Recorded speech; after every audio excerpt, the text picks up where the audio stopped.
नमस्कार मित्रांनो, अभ्यास मित्र परिवारामध्ये तुम्हा सर्वांचं स्वागत आहे। मित्रांनो, आपण चालू घडामोडीचा अभ्यास करत आहोत आणि चालू घडामोडीमधील निर्देशांक हा एक महत्त्वाचा घटक आहे ज्याचा आज आपण अभ्यास करणार आहोत। निर्देशांकावर एकतर विषय थ्रू म्हणजे जसे की अर्थशास्त्रामध्ये काही प्रश्न विचारले जातात अर्थशास्त्राच्या दृष्टिकोनाने महत्त्वाच्या असलेल्या निर्देशांकावर, आणि किंवा चालू घडामोडी थ्रू एखादा नवीन निर्देशांक असेल, जसं की तुम्ही या ठिकाणी बघू शकता की राज्य अन्न सुरक्षता निर्देशांक, तर चालू घडामोडीच्या प्रश्नांमध्ये डायरेक्ट प्रश्न या अशा निर्देशांकावर विचारला जातो। तर आपल्याला या लेक्चरमध्ये सर्व प्रकारच्या निर्देशांकांचा अभ्यास करायचा आहे।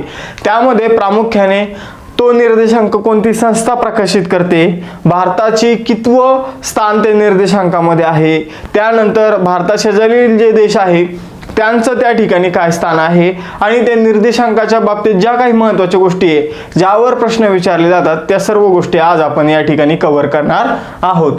चला तर मग मित्रांनो सुरुवात करूया आजच्या लेक्चरला। तर UNDP United Nation Development Programme नावाची एक संस्था आहे। काय? UNDP। तर UNDP बरेचसे निर्देशांक प्रकाशित करते, ते अर्थशास्त्राच्या दृष्टीने खूप महत्त्वाचे आहे आणि या निर्देशांकावर आपण डिटेल एक लेक्चर घेतलेला आहे। लेक्चरचं नाव आहे मानवी विकासाचे निर्देशांक। अर्थशास्त्राच्या प्लेलिस्टमध्ये जाऊन तुम्ही ते लेक्चर बघू शकता। तर आता तुम्हाला ते लेक्चर बघायचं आहे, म्हणजे हे लेक्चर बघितल्यानंतर अर्थशास्त्राच्या प्लेलिस्ट मधील जे दुसरं का तिसरं लेक्चर असेल मानवी विकासाचे निर्देशांक, त्यानंतर अर्थशास्त्रामधील तुम्हाला अजून एक लेक्चर बघायचं आहे ते म्हणजे दारिद्र्य। दारिद्र्य या चॅप्टर मध्ये आपण 2 निर्देशांक घेतलेले आणि या ठिकाणी 5 निर्देशांक घेतलेले। तर असे तुम्हाला टोटल 7 निर्देशांकाचा किंवा यामध्ये एक निर्देशांक रिपीट झालेला आहे, तर 6 निर्देशांकाचा त्या ठिकाणी जाऊन व्यवस्थितपणे अभ्यास करायचा आहे। परीक्षेमध्ये हमखास यावर प्रश्न विचारला जातो। तर मित्रांनो, UNDP नावाची ही जी संस्था आहे तर ही एकूण 2020च्या पहिले 5 निर्देशांक देत होती। किती? 5 निर्देशांक। हे 5 निर्देशांक आपण जाणून घेऊ। यामधील सर्वात महत्त्वाचा आहे ह्यूमन डेव्हलपमेंट इंडेक्स, मानव विकास निर्देशांक। त्यानंतर असमानता समायोजित मानव विकास निर्देशांक। त्यानंतर तिसऱ्या नंबरचा आहे जेंडर डेव्हलपमेंट इंडेक्स, लिंग विकास निर्देशांक। त्यानंतर जो चौथा आहे तो आहे लिंग असमानता निर्देशांक, याला म्हणता येईल की जेंडर इनइक्वॅलिटी इंडेक्स। त्यानंतर पाचवा आहे बहुआयामी दारिद्र्य निर्देशांक, मल्टी डायमेन्शनल पॉवर्टी इंडेक्स। तर हे जे निर्देशांक आहे ते 2020च्या पहिले UNDP नावाची संस्था देत होती। अलीकडे या संस्थेने 2020च्या रिपोर्टमध्ये एक नवीन निर्देशांक दिलेला आहे, त्याचं नाव आहे planetary pressure adjust human development index. तर अशा प्रकारे या संस्थेने 2020च्या आपल्या रिपोर्टमध्ये एकूण 6 निर्देशांक दिलेले आहे। परीक्षेच्या दृष्टीने हे 6 निर्देशांक खूपच महत्त्वाचे आहे। तर पहिली गोष्ट लक्षात ठेवायची की हे सर्व निर्देशांक कोणामार्फत दिले जातात, तर UNDP United Nation Development Programme या संस्थेच्या मार्फत दिले जातात। फक्त बहुआयामी दारिद्र्य निर्देशांक म्हणजेच मल्टी डायमेन्शनल पॉवर्टी इंडेक्स तयार करण्यासाठी OPHI नावाची संस्था मदत करते। कोणती संस्था? OPHI नावाची संस्था डेव्हलप करण्यास हा निर्देशांक मदत करते। तर आता आपण एकेका निर्देशांकाविषयी महत्त्वाच्या असलेल्या गोष्टींचा अभ्यास करू। तर मानव विकास निर्देशांक जो आहे, ह्यूमन डेव्हलपमेंट इंडेक्स जो आहे, तो काय करतो, प्रत्येक देशामध्ये मानवाचा किती विकास झालेला आहे, मानवाला किती प्रमाणात गोष्टी मिळतात, या सर्व गोष्टीचं आकलन करण्यासाठी हा निर्देशांक दिला जातो। मग आता या निर्देशांकाविषयीचं जे लेक्चर आहे ते तुम्हाला व्यवस्थितपणे त्या ठिकाणी जाऊन अभ्यासायचं आहे। मग 2020चा जो रिपोर्ट आला होता त्या रिपोर्टमध्ये भारताचं स्थान किती होतं? टोटल 191 ते 93 देशांमध्ये भारताचं स्थान होतं 131वे आणि भारताला मिळाले होते 0.645 गुण। तर हे तुम्हाला लक्षात ठेवायचं आहे।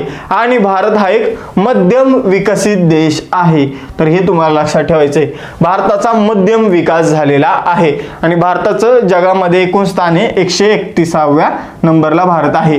आता यापूर्वी 2019चा जो रिपोर्ट होता त्यानुसार 2018 मध्ये भारताचं स्थान होतं 129, मात्र 2 अंकांनी या ठिकाणी घसरण झालेली आहे आणि भारत 131व्या नंबरवर पोहोचलेला आहे.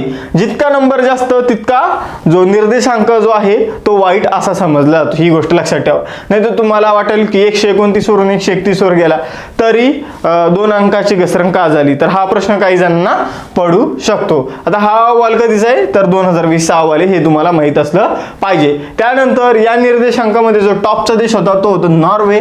त्यानंतर सगळ्यात बॉटमचा म्हणजे सगळ्यात शेवटचा देश होता तो होता नायजर. आणि आपल्या शेजारील जे देश आहे जसं की श्रीलंका, नेपाळ, पाकिस्तान, चीन या सर्वांचं जर आपण बघितलं सर्व देश कोणकोणत्या ठिकाणी आहे तर ते आपण एकदा बघून घेऊ. तर श्रीलंका आहे 72व्या स्थानी, त्यानंतर मालदीव आहे 95व्या स्थानी, बांगलादेश 133व्या स्थानी, त्यानंतर नेपाळ 142व्या स्थानी, त्यानंतर पाकिस्तान 154व्या स्थानी आणि अफगाणिस्तान 169व्या स्थानी आहे. त्याचबरोबर चीन आणि रशिया बघितलं तर चीन 85व्या स्थानी आहे आणि रशिया 52व्या स्थानी आहे. तर हा निर्देशांक खूपच महत्त्वाचा आहे. हा निर्देशांक तयार करण्यामध्ये एका भारतीयांचा सुद्धा मोठा हातभार होता. त्यांचं नाव आहे अमर्त्य सेन. बाकीची इन्फॉर्मेशन तुम्ही त्या अर्थशास्त्राच्या लेक्चरमध्ये तुम्हाला मिळून जाईल. आता यानंतर जो पुढील निर्देशांक आहे तो आहे असमानता समायोजित मानव विकास निर्देशांक. तर हा जो निर्देशांक आहे याच्याविषयी आपल्याला फक्त एवढंच लक्षात ठेवायचं आहे की भारताचा जो क्रमांक आहे किंवा भारताचे जे स्थान आहे एकूण देशामध्ये ते आहे 123वी. त्यानंतर पुढील निर्देशांक आहे लिंग विकास निर्देशांक, जेंडर डेव्हलपमेंट इंडेक्स. यामध्ये भारत जो येतो तो गट 5 मध्ये येतो, 5व्या गटात येतो आणि भारताला 0.820 इतके गुण मिळालेले आहे. एवढंच लक्षात ठेवायचं. त्यानंतर लिंग असमानता निर्देशांक, जेंडर इनइक्वेलिटी इंडेक्स. तर यामध्येही भारताचं स्थान 123वा आहे आणि भारताला 0.488 गुण मिळालेले आहे.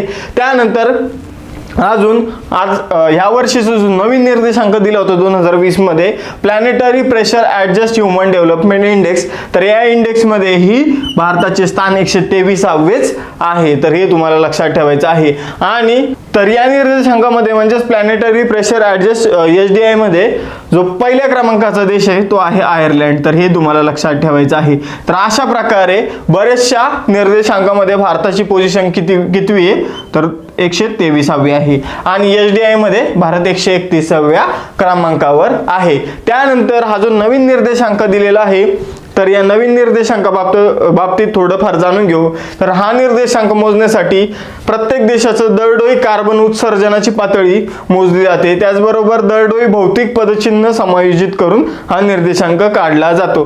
तर तुम्ही फक्त एवढंच लक्षात ठेवा की एखादा देश जर जास्त पर्यावरणाची हानी करत असेल तर त्याचा जो नंबर आहे त्याला जे अंक मिळणार आहे त्याचे जे स्थान आहे ते घसरणार आणि एखादा देश पर्यावरणासाठी चांगलं काम करतोय तर त्याचं जे स्थान आहे ते काय होणार सुधारणार. म्हणजे या ठिकाणी बघा हा सुद्धा एक ह्युमन डेव्हलपमेंट इंडेक्सच आहे, मात्र पर्यावरणाच्या दृष्टिकोनातून विचार केलेला हा ह्युमन डेव्हलपमेंट इंडेक्स आहे. मग आता आपण जर बघितलं तर ह्युमन डेव्हलपमेंट इंडेक्स मध्ये भारताचं स्थान 131व, मात्र भारताने पर्यावरणासाठी चांगली कामगिरी केलेली आहे म्हणून भारताचं स्थान किती आहे 123व आहे. तर हे थोडं लक्षात ठेवा.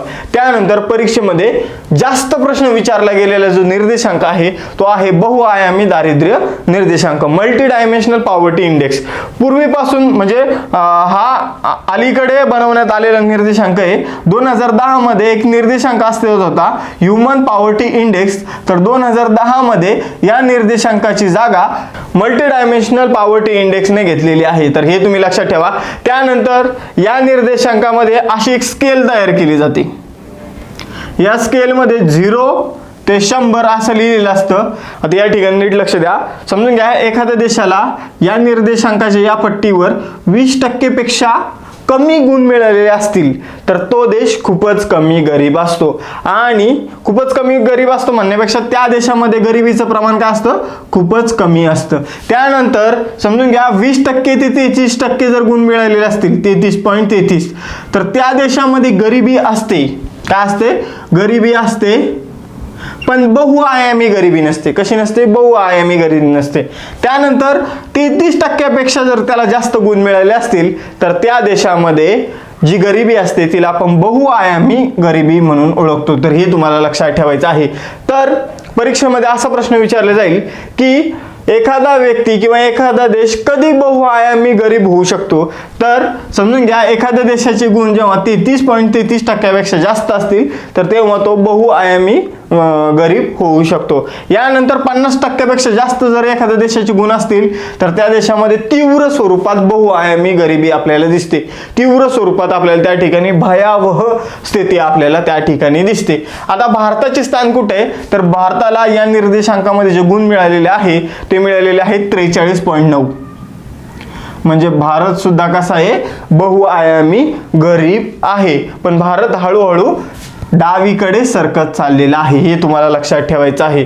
तर या ज्या गोष्टी आहे या गोष्टींचा व्यवस्थितपणे अभ्यास तुम्हाला अर्थशास्त्राच्या प्लेलिस्टमध्ये जाऊन मी जे जे लेक्चर सांगितले त्या ठिकाणी जाऊन करायचा आहे. यानंतर आपला जो पुढील निर्देशांक आहे तो आहे ह्यूमन कॅपिटल इंडेक्स. कोणता आहे? Human capital index. आता आपण इतक्या वेळ ह्यूमन डेव्हलपमेंट इंडेक्सचा अभ्यास केला आणि त्याच्याशी रिलेटेड इंडेक्सचा आपण अभ्यास केला होता. आता ह्यूमन कॅपिटल म्हणजे काय तर समजून घ्या, एखाद्या ए देश आहे आणि बी देश आहे. तर एखाद्या देशाची जी लोकसंख्या आहे ती 10 आहे, दुसऱ्या देशाची लोकसंख्या सुद्धा 10 आहे. मात्र ए देशामध्ये जर 2 महिला आहे त्यानंतर 8 पुरुष आहे. समजून घ्या 2 महिला आहे किंवा 5 महिला आणि 5 पुरुष आहे. पण 5 पैकी 4 महिला म्हातारे आहे आणि त्यानंतर जे 4 पुरुष आहे ते सुद्धा म्हातारे आहे आणि 2 जे आहे ते तरुण आहे पण त्यांना चांगलं शिक्षण नाहीये. आता अशी स्थिती एका देशामध्ये आणि एका देशामध्ये बऱ्यापैकी तरुण आहे, फक्त 2-3 जण म्हातारे आहे आणि त्या ठिकाणी बऱ्यापैकी चांगले शिक्षण दिलेलं आहे लोकांना. त्यानंतर त्या ठिकाणच्या लोकांचं आयुष्य चांगलं आहे. तर मग हे 2 देश जर आपण एकमेकांसमोर ठेवले तर त्या ठिकाणी आपल्याला ए देशाची स्थिती चांगली दिसती की बी देशाची स्थिती चांगली दिसती? तर नक्कीच बी देशामध्ये जास्त काय होऊ शकतं? उत्पन्न तयार होऊ शकतं. जास्त प्रमाणात त्या ठिकाणी काय होऊ शकतं? रोजगार निर्मिती होऊ शकते. जास्त प्रमाणात कोणतीही गोष्ट चांगल्यारीत्या होऊ शकते. तर मग या ठिकाणी एक गोष्ट नीट लक्ष द्या, जेव्हा एखाद्या देशामध्ये तरुण लोकांचं प्रमाण जास्त असतं ॲज कम्पेअर टू म्हातारे लोक, त्याचबरोबर एखाद्या देशामध्ये हेल्थकेअर सिस्टम आणि शिक्षण जेव्हा चांगलं असतं तेव्हा त्या ठिकाणचे जे लोक आहे ते त्या देशाला जास्त प्रमाणात कमवून देऊ शकता. म्हणून त्याला एक चांगलं कॅपिटल म्हणून कन्सिडर केलं जातं, चांगलं भांडवल मानलं जातं त्या देशातील लोकसंख्येला. म्हणजे माणूस सुद्धा एक काय भांडवल आहे. मग आता दोन्ही एक्झाम्पलमध्ये सारखीच लोकसंख्या असणारे देश घेतले तरी एका देशाचं कॅपिटल चांगलं आहे आणि दुसऱ्या देशाचं कॅपिटल एका देशाच्या तुलनेत खराब आहे. तर कोणत्या देशाचं कॅपिटल चांगलं आहे आणि कोणत्या देशाचं कॅपिटल चांगलं नाहीये हे मोजणारा जो निर्देशांक आहे त्याला म्हटलं जातं ह्यूमन कॅपिटल इंडेक्स. आणि कोणतं कॅपिटल? तर ह्यूमन कॅपिटल. ही गोष्ट लक्षात ठेवा. तर ह्यूमन कॅपिटल इंडेक्स हा वर्ल्ड बँक मार्फत दिला जातो आणि या निर्देशांकामध्ये 2019 मध्ये भारताची 178 देशांमधून भारत 116व्या स्थानी होता. हे तुम्हाला लक्षात ठेवायचं आहे. आणि हा अहवाल 2020 चा आहे. तर 2020च्या अहवालानुसार 2019 मध्ये भारत 178 देशांमधून 116व्या स्थानी उभा असलेला आपल्याला दिसून येतं. आणि या निर्देशांकामध्ये प्रथम क्रमांक आहे सिंगापूर, शेवटचा क्रमांक आहे सेंट्रल आफ्रिकन रिपब्लिक आणि त्यानंतर या निर्देशांकामध्ये 5 गोष्टींचं मोजमाप केलं जातं. ते म्हणजे चाइल्ड सर्व्हायव्हल म्हणजे बालक किती जगतात, त्यानंतर स्कूल एनरोलमेंट म्हणजे किती मुलं शाळेमध्ये जातात, त्यानंतर क्वालिटी ऑफ लर्निंग शिक्षण कशा प्रकारचं आहे, त्यानंतर हेल्थी ग्रोथ म्हणजे लोकांचं आरोग्य कसं आहे आणि अडल्ट सर्व्हायव्हर म्हणजे लोक किती जगतात.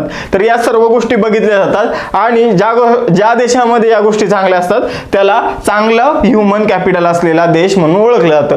तर भारत 178 देशामध्ये 116व्या क्रमांकावर उभा आहे. हे तुम्हाला लक्षात ठेवायचं आहे. त्यानंतर एक महत्त्वाचा निर्देशांक आहे ग्लोबल हंगर इंडेक्स. तर ग्लोबल हंगर इंडेक्स विषयी जी माहिती आहे तुम्हाला दारिद्र्य पाठामध्ये मिळून जाईल. तर हा जो निर्देशांक आहे हा निर्देशांक 2 संस्था देतात, कॉन्सर्न वर्ल्ड वाईड आणि वेल्थ हंगर लाईफ. तर हे तुम्हाला लक्षात ठेवायचं आहे. कॉन्सर्न वर्ल्ड वाईड ही जी संस्था आहे ही आयर्लंडची एक संस्था आहे आणि वेल्थ हंगर लाईफ ही जर्मनीची संस्था आहे, हे तुम्हाला लक्षात ठेवायचं आहे. त्याचबरोबर या दोन संस्था 2006 पासून हा जो निर्देशांक आहे हा निर्देशांक देत आहे. मात्र याच्या अगोदर इफ्री नावाची संस्था जी आहे ती हा निर्देशांक देत होती. आता यानंतर आपण या ठिकाणी थोडं येऊ. आता या निर्देशांकामध्ये भारताचं स्थान किती आहे ते आपण बघू. तर ऑक्टोबर 2021 मध्ये जो अहवाल आला होता त्यानुसार भारत 116 देशापैकी 101व्या स्थानावर आहे. म्हणजे भारताची स्थिती यामध्ये खूपच खराब दाखवलेली आहे आणि भारत एका गंभीर उपासमार देशामध्ये येतो असं या निर्देशांकामध्ये सांगितलेलं आहे. त्यानंतर 2020 मध्ये 107 देशांमध्ये आपला 94वा क्रमांक होता. मात्र आता आपला क्रमांक घसरलेला आहे. देशांमध्ये वाढ झालेली आहे तरी पण आपला क्रमांक या ठिकाणी आपल्याला घसरलेलाच दिसून येतो. यानंतर या निर्देशांकामध्ये जे सुरुवातीचे पहिल्या क्रमांकावर किती देश आहे तर पहिल्या क्रमांकावर या ठिकाणी 18 देश आपल्याला दिसून येतात. किती देश दिसून येतात? 18. मोस्टली बाकीच्या निर्देशांकामध्ये आपल्याला पहिल्या क्रमांकावर एखादा देश दिसून येतो. मात्र या ठिकाणी 18 देशांमध्ये काय आहे तर हंगर म्हणजे भुकेची समस्या नाहीये असं या निर्देशांकामध्ये यांनी सांगितलेलं आहे. शेवटच्या क्रमांकावर आहे सोमालिया. तर सोमालियामध्ये भुकेची समस्या खूपच मोठ्या प्रमाणावर आहे. आणि आपले शेजारचे जे सर्व राष्ट्र आहे या सर्व राष्ट्रांमध्ये भारताच्या तुलनेत या निर्देशांकानुसार भारताच्या पेक्षा चांगलं स्थान हे सर्व राष्ट्रांनी घेतलेलं आहे. म्हणजे सर्व राष्ट्रांमध्ये भारताच्या तुलनेत चांगली परिस्थिती आहे. आता यानंतर पुढील निर्देशांक आहे तो म्हणजे commitment to reducing inequality index 2020. याला शॉर्ट फॉर्म मध्ये CRI 2020 म्हणून सुद्धा ओळखलं जातं. तर 2020च्या या निर्देशांकानुसार भारताचं जे स्थान होतं ते 158 देशांमध्ये 129वं होतं. त्यानंतर हा निर्देशांक ऑक्सफॅम नावाची इंग्लंड मधील एक संस्था देते. तर हा निर्देशांक कोण देतं? ऑक्सफॅम. भारताचं स्थान 158 देशांमधून 129वा क्रमांक होता, हे तुम्हाला लक्षात ठेवायचं आहे. यानंतर अजून एक निर्देशांक महत्वाचा आहे तो म्हणजे जागतिक अन्न सुरक्षा निर्देशांक. तर इकॉनॉमिस्ट इम्पॅक्ट नावाची एक संस्था आहे. इकॉनॉमिक्स इम्पॅक्ट नावाची एक संस्था आहे ती हा निर्देशांक देते. या निर्देशांकानुसार 113 देशांच्या यादीमध्ये जो 2021 अहवाल होता त्यामध्ये 113 देशांच्या यादीमध्ये भारताचा क्रमांक 71वा आहे. कोणत्या निर्देशांकामध्ये?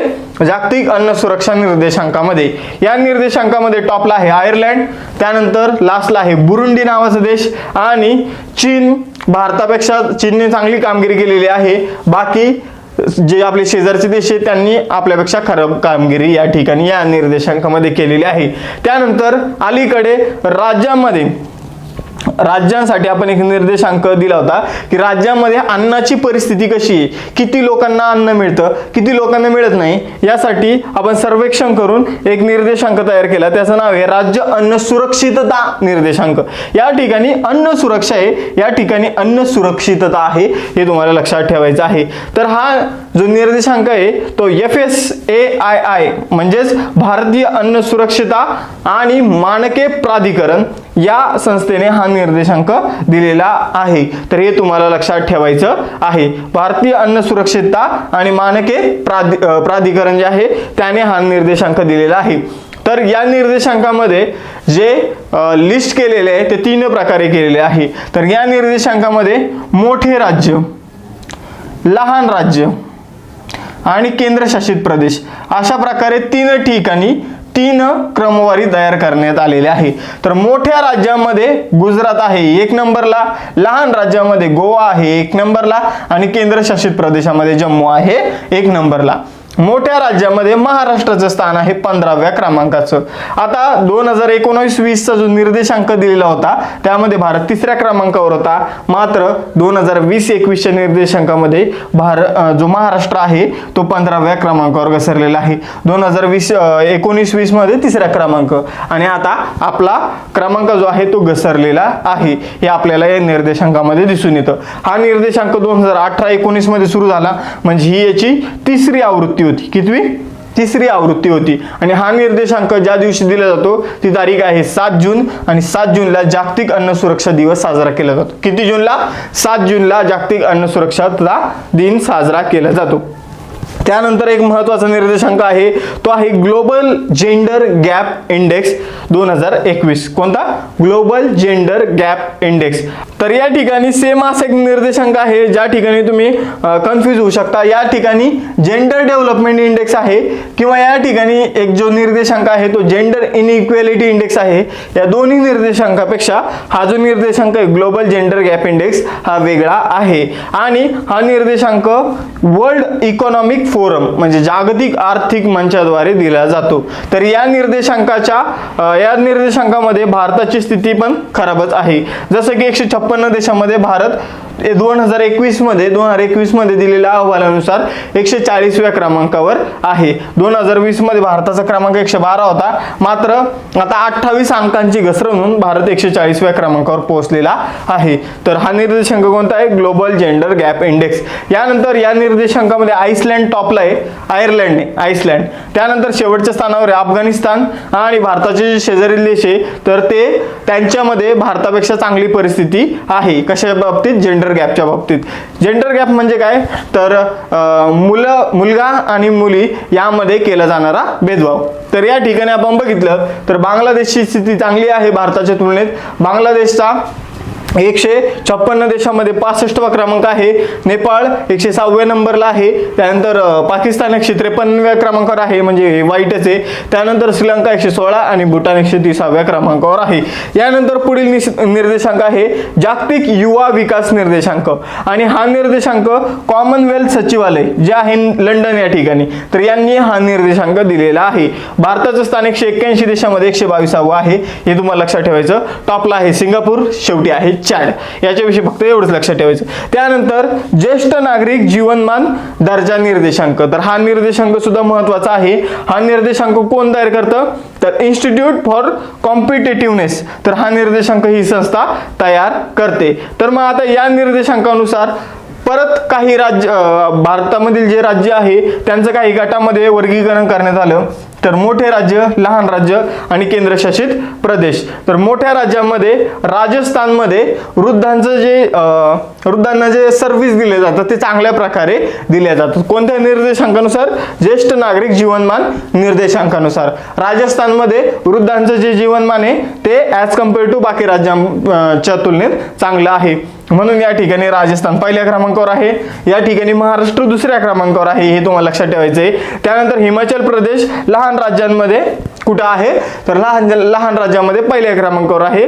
आणि केंद्रशासित प्रदेशाचा जर विचार केला तर चंदीगड पहिल्या क्रमांकावर आहे. आणि नॉर्थ ईस्टच्या राज्यांमध्ये मिझोरम हे पहिल्या क्रमांकावर आहे. हे तुम्हाला लक्षात ठेवायचं आहे. तर हा निर्देशांक प्रकाशित कोणी केला? तर आर्थिक सल्लागार समितीचे अध्यक्ष विवेक देबराय यांनी हा निर्देशांक प्रकाशित केलेला आहे. बनवला इन्स्टिट्यूट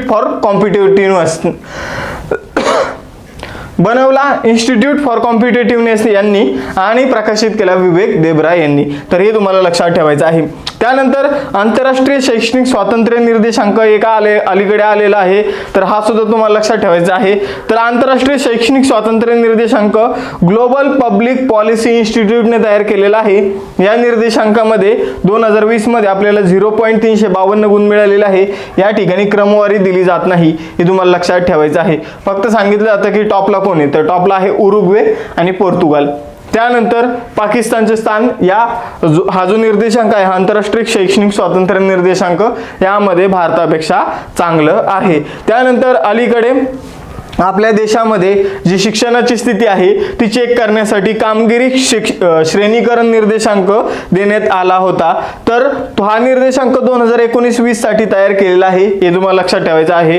तर हा निर्देशांक शिक्षण मंत्रालयामधील शालेय शिक्षण आणि साक्षरता विभागामार्फत दिला जातो आणि या निर्देशांकानुसार पंजाब जे आहे ते टॉपला आहे आणि शेवटी आहे लडाख. आता या निर्देशांकामध्ये अशा काही लेवल तयार केलेल्या आहे. Level 1, level 2, level 3. तर लेवल 1 पर्यंत कोणतंही राज्य पोहोचलेलं नाही. मात्र लेवल 2 मध्ये पंजाब हे टॉपला आहे. त्यानंतर महाराष्ट्राचं स्थान लेवल 3 मध्ये आहे. हे तुम्हाला लक्षात ठेवायचं आहे. यानंतर शालेय शिक्षणाची स्थिती जर आपण बघितली तर ती कुठे चांगली आहे? पंजाबमध्ये चांगली आहे. आणि आपण जर बघितलं तर अरुणाचल प्रदेश, अंदमान निकोबार बेटे, त्यानंतर पंजाब, तमिळनाडू, मणिपूर आणि पुदुचेरी या राज्यामध्ये 10% जी शिक्षणाची शालेय शिक्षणाची स्थिती आहे ती चांगली झालेली आहे. तर अशापैकी यांच्यामध्ये काही कन्सेप्ट नव्हते सांगायला, जे काही कन्सेप्ट होते ते मी तुम्हाला सुरुवातीला सांगून दिले. हे जसंच तसं तुम्हाला पाठ करून ठेवायचं आहे. आता तुम्हाला अभ्यास करायला सोपं जाऊ यासाठी मी याचं क्लासिफिकेशन करून दिलेलं आहे. तर तुम्ही असंच तुमच्या वहीवर लिहून घ्या. बरेचसे मुलं आयतं नोट्स मागतात, तर आयत्या नोट्सने काय होतं की तुमच्या डोळ्याखालून बऱ्याचशा गोष्टी जाता जाता राहून जातात. तुम्ही काही गोष्टींचं संशोधन करत नाही. यासाठी तुम्ही याच्या नोट्स स्वतः काढायच्या आहे. त्याचबरोबर तुम्हाला अजून एक गोष्ट करायची आहे. तुम्हाला 2021 मध्ये समजून घ्या, आता जो UNDP तो काय करेल, हे 6 निर्देशांक जे आहे ह्या निर्देशांक जाहीर करेल. मग आता हा 6 निर्देशांक जाहीर केल्यानंतर आणि हे डिसेंबर मध्ये केले जातं, तर 2021 मध्ये भारताचं या 6 निर्देशांकामध्ये स्थान किती आहे हे तुम्हाला काय करायचंय, कमेंट बॉक्समध्ये सांगायचं आहे किंवा आपल्या ग्रुपमध्ये कोणत्याही ग्रुपमध्ये तुम्ही सांगू शकता. तर हे तुम्हाला होमवर्क म्हणून करायचं आहे. जर तुम्ही एक्स्ट्रा एफर्ट घेताल तर तुम्हाला परीक्षेमध्ये एक्स्ट्रा मार्क मिळतील. जर तुम्ही गोष्टी टाळताल तर परीक्षेमध्ये मार्क आपोआप कट होतील. मित्रांनो, आपण चालू घडामोडीचा अभ्यास करत आहोत आणि त्यामधील आपण निर्देशांक या घटकाचा अभ्यास करत आहोत. आणि मागील लेक्चरमध्ये आपण काही महत्त्वाचे निर्देशांकांचा अभ्यास केला. आता आपल्याला त्यापुढील जे काही महत्त्वाचे निर्देशांक आहे ते निर्देशांक प्रकाशित करणारी जी संस्था आहे त्या निर्देशांकामधील भारताचे स्थान किती आहे, त्या निर्देशांकामध्ये कोणता देश टॉपला आहे, कोणता देश बॉटमला आहे आणि भारताच्या शेजारील देशाचं स्थान त्या निर्देशांकामध्ये काय आहे, हे सर्व गोष्टींचा अभ्यास करायचा आहे. तर हा निर्देशांक या चालू घडामोडींचा भाग 2 आहे.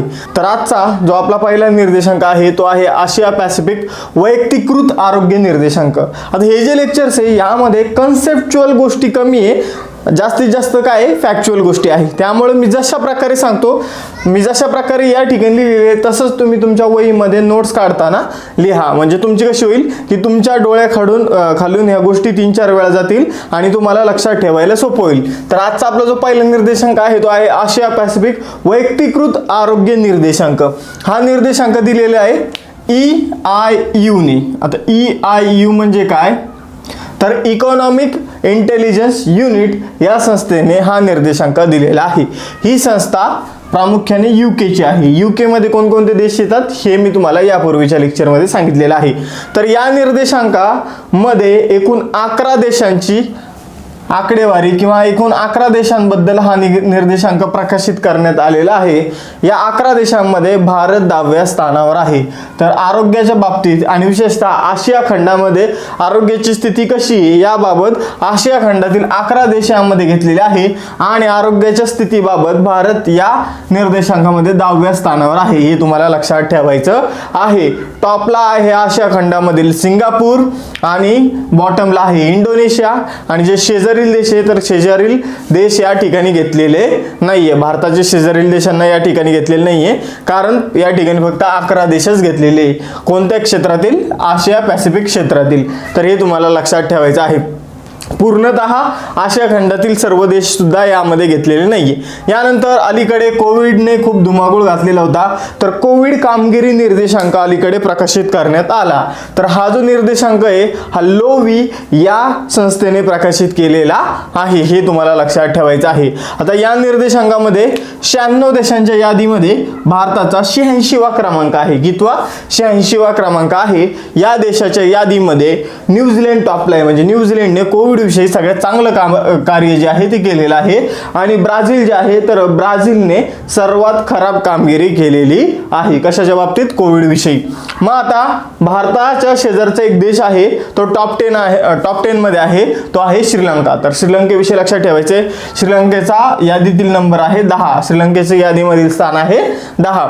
यानंतर ITUC ग्लोबल राईट्स इंडेक्स. आता ITUC म्हणजे काय, तर इंटरनॅशनल ट्रेड युनियन कॉन्फेडरेशन. तर हे तुम्हाला लक्षात ठेवायचं आहे.